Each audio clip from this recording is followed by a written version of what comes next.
بات سے مبارک ہے کہ اس مہینے کے اندر آپ صلی اللہ علیہ وسلم انسانوں کی ہدایت کے لیے اس مہینے میں تشریف لائے، اور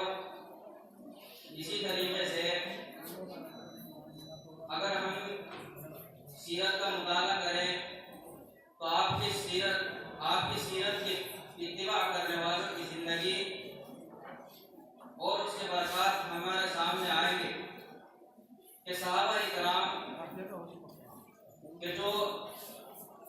برائیوں کے دلدل میں پھنسے ہوئے تھے اور اپنے ظلم کی وجہ سے بالکل ہلاکت کے دہانے پر پہنچ چکے تھے، لیکن آپ صلی اللہ علیہ وسلم نے آ کر انہیں انسانیت کا راستہ دکھایا، اور اللہ تبارک و تعالیٰ نے ارشاد فرمایا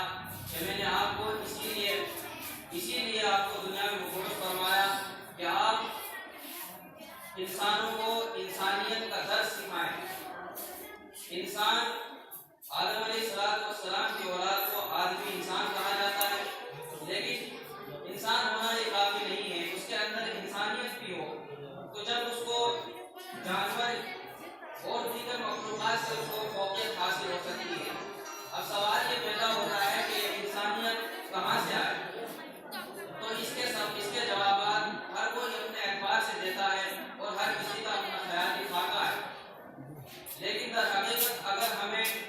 انسانیت کا درس مل سکتا ہے تو ان برگزیدہ شخصیات کے اندر ملے گا کہ جن کو ہم انبیاء اکرام کے مقدس لقب سے یاد کرتے ہیں، اور جبکہ اس پرفتن دور میں کہ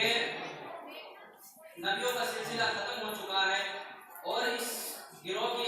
آخری کڑی مقدس کڑی محمد عربی صلی اللہ علیہ وسلم کہ ان کی تعلیمات لائی ہوئی زندہ ہے اور دوسرے نبی کی سیرت وہ ختم ہو چکی ہے، ان کی تعلیمات کو مسخ کر دیا گیا ہے، تو ہمارے پاس اب کوئی چارہ نہیں کہ ہم آپ صلی اللہ علیہ وسلم کی سیرت طیبہ میں آپ کی لائی ہوئی تعلیمات میں انسانیت کا درس تلاش کریں، اپنے غموں کا درد، اپنے غموں کا علاج اور اپنے درد کا علاج اس میں تلاش کریں، کیونکہ انسانیت کا درس ہمیں آپ کی سیرت طیبہ میں مل سکتا ہے۔ اور اسی طریقے سے میں نے آپ حضرات کے سامنے دوسری آیت شریفہ تلاوت کی تھی، قرۃ زدنی علما، اور خود آپ صلی اللہ علیہ وسلم نے اس بات کی تاکید کی ہے کہ ہم آپ کی سیرت کو جانیں، علم حاصل کریں، شریعت کو سیکھیں، تاکہ ہمیں اپنی زندگی گزارنے کا طریقہ ملے، معاشرہ سدھارنے کا طریقہ ملے۔ معاشرہ کیسا ہو؟